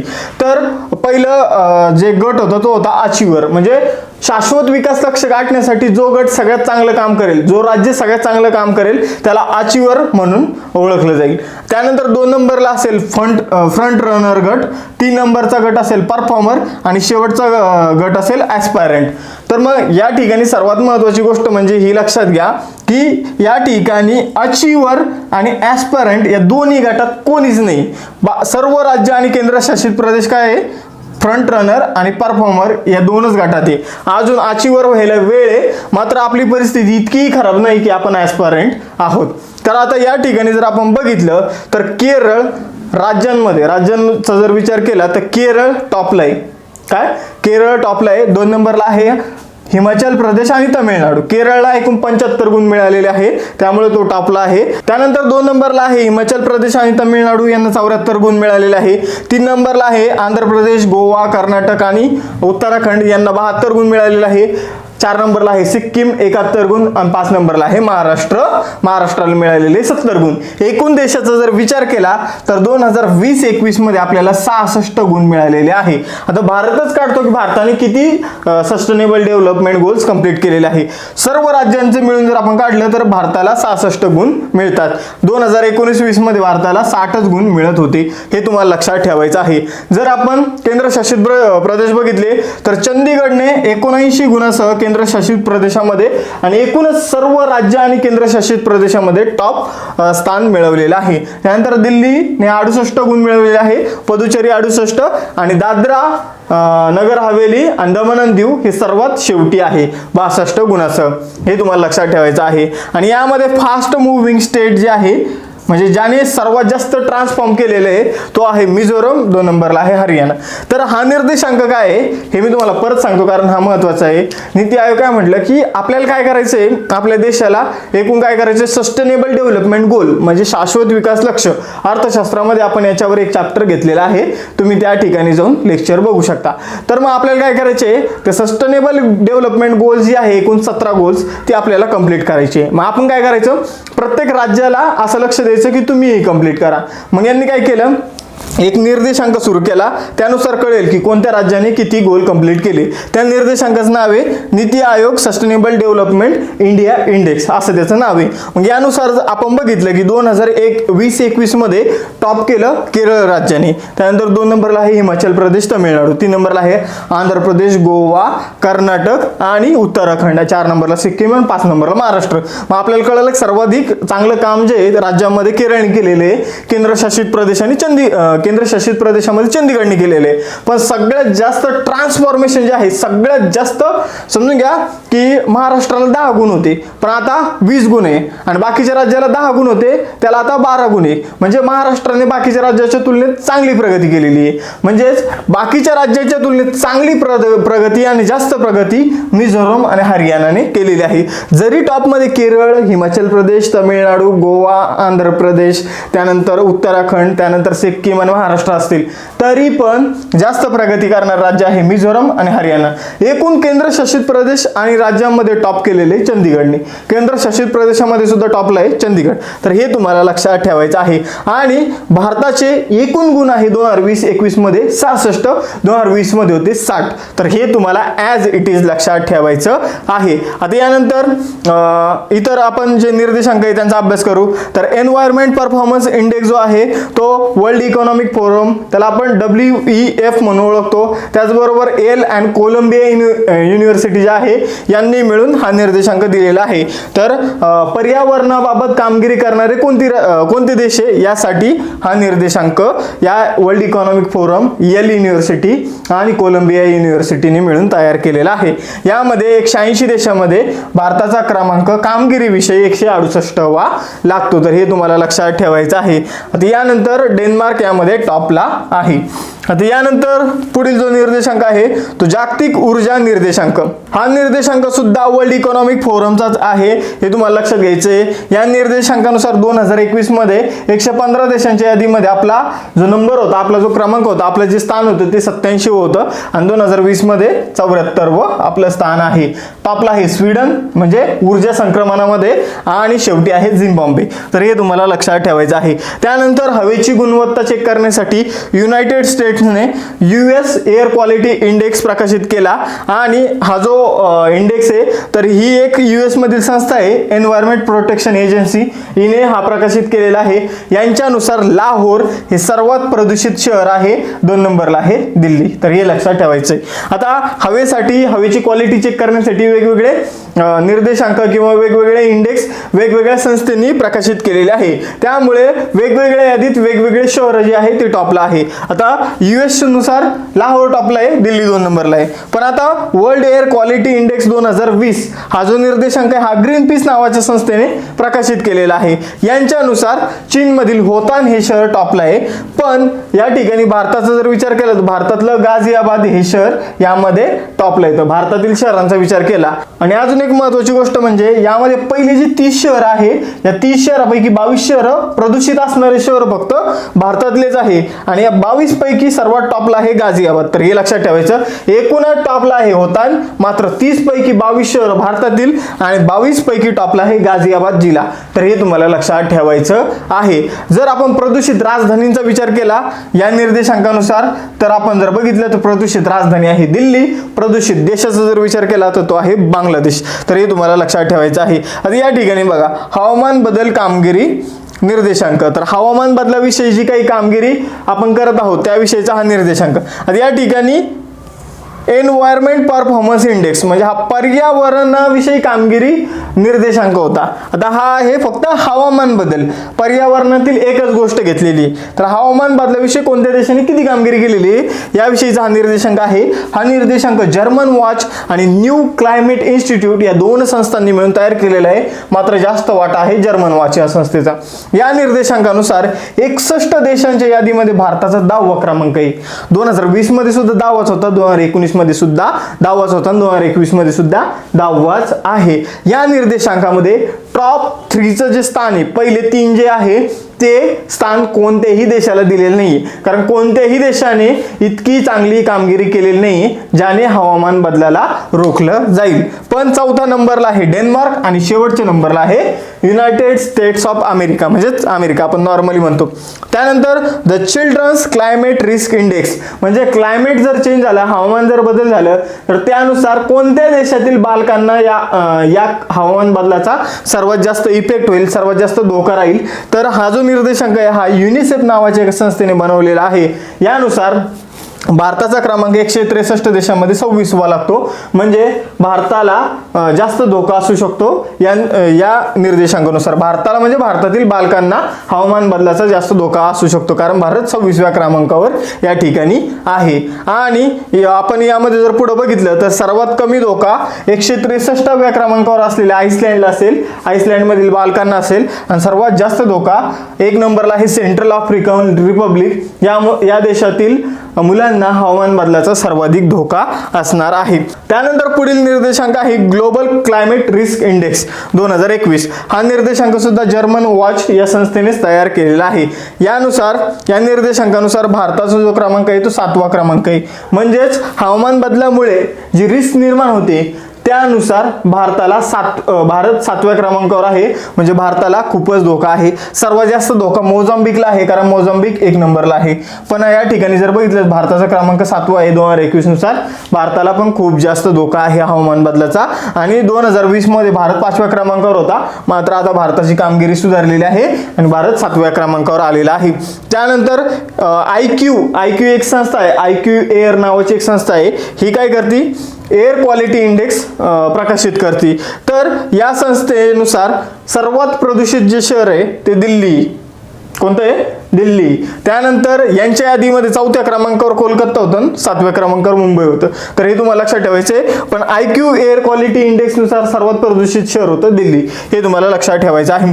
त्यानंतर पुढील निर्देशांक आहे राष्ट्रीय हवामान असुरक्षा अहवाल, म्हणजे हवामानाच्या बदलामुळे सर्वात असुरक्षित राज्य कोणतं आहे हे आपल्याला बघायचं आहे. तर हा जो अहवाल आहे हा केंद्रीय विज्ञान व तंत्रज्ञान मंत्रालयाने दिलेला आहे आणि यानुसार सर्वात असुरक्षित राज्य आहे झारखंड आणि सर्वात कमी असुरक्षित राज्य आहे महाराष्ट्र. सर्वात जास्त असुरक्षित तर ते कोणतं? झारखंड. आणि सर्वात कमी असुरक्षित ते आहे महाराष्ट्र, म्हणजे महाराष्ट्राला धोका कमी आहे. त्यानंतर आता आपल्याला एका संस्थेविषयी जाणून घ्यायचे, ती म्हणजे जागतिक आर्थिक मंच, वर्ल्ड इकॉनॉमिक फोरम. तर वर्ल्ड इकॉनॉमिक फोरम बरेचसे निर्देशांक देते, जसं की आपण या ठिकाणी बघितलं जागतिक ऊर्जा संक्रमण निर्देशांक. त्यानंतर आपण बघितलं एन्व्हायरमेंट परफॉर्मन्स इंडेक्स. या व्यतिरिक्त अजून काही निर्देशांक या ठिकाणी दिलेले. तर यामधील महत्त्वाचे निर्देशांक आहे त्यामध्ये तुम्हाला भारताचं स्थान लक्षात ठेवायचं आहे. आता पहिला निर्देशांक आहे global travel and tourism index. यामध्ये भारताचं स्थान 140 देशांमध्ये 34वा आहे. त्यानंतर आपण बघितलं की जागतिक ऊर्जा संक्रमण निर्देशांकामध्ये भारताचं स्थान किती आहे? 115 देशांमध्ये 87वा आहे. हे आपण अभ्यासलं. त्यानंतर याच्यानंतर पुढील जो इंडेक्स आहे तो ग्लोबल कॉम्पिटेटिव्हनेस इंडेक्स जो आहे, यामध्ये भारताचं स्थान 2019 मध्ये हा लास्ट आला होता अहवाल. तर यामध्ये 141 देशामध्ये 68 स्थान भारताचं आहे. त्यानंतर ग्लोबल जेंडर गॅप इंडेक्स यामध्ये भारताचं स्थान 2020 नुसार 153 देशामध्ये 112 आहे आणि 2021 मध्ये 140 आहे. हे तुम्हाला लक्षात ठेवायचं आहे. त्यानंतर शेवटचं एक लक्षात ठेवायचं आहे ग्लोबल सोशल मोबिलिटी इंडेक्स. तर यानुसार भारताचं स्थान 82 देशामध्ये 76 आहे आणि हा लास्ट 2020 मध्ये प्रकाशित करण्यात आला होता. आता हे जे निर्देशांक आहे यामधले मेन निर्देशांक तुम्हाला लक्षात ठेवायचे आहे आणि बाकीच्यांवरून नजर मारून घ्यायची आहे. मी जे महत्त्वाचं सांगितलं ते पाठच करून ठेवायचं आहे. तर अशा प्रकारे आपला निर्देशांक हा चॅप्टर संपलेला आहे. आता बरेचसे तुम्ही कन्फ्यूज झाले असाल की हे खूपच किती जवळपास 60 निर्देशांकांचा आपण अभ्यास केलेला आहे, पण यापैकी मोजकीच लक्षात ठेवायचे आणि बाकीच्यांना फक्त डोळे खालून घालायचं आहे. जेव्हा परीक्षेमध्ये प्रश्न विचारला जाईल तेव्हा तुम्हाला हे जे आपण अभ्यासलं ते बरोबर आठवल. फक्त तुम्हाला हे जे लेक्चर आहे हे 2-3 वेळा अभ्यासायचे आहे. तर अशा प्रकारे आपण निर्देशांकाचा अगदी व्यवस्थितपणे अभ्यास केलेला आहे. यानंतर जे काही निर्देशांक येतील तर ते फक्त तुम्हाला अपडेट करत चालायचे की 2022 मध्ये भारताचं स्थान काय, 2021 मध्ये जे आले नव्हते पण जे आता येतील त्यामध्ये भारताचं स्थान काय. तर अशा प्रकारे तुम्ही अपडेट करत चला. तुमचा करंट अफेअरचा जो अभ्यास आहे तो आपोआपच होत राहील. फक्त हे 60 निर्देशांकाचे जे लेक्चर आहे 3-4 हे 2-3 वेळा रिपीट बघा. परीक्षेमध्ये कशाही प्रश्न आला तरी तुम्हाला त्याचं उत्तर देता येईल. तर व्हिडिओ लेक्चर पूर्ण बघितल्याबद्दल खूप खूप धन्यवाद आणि आपला कोर्सची जी माहिती आहे ती जास्तीत जास्त मुलांपर्यंत शेअर करत राहा. खूप खूप धन्यवाद.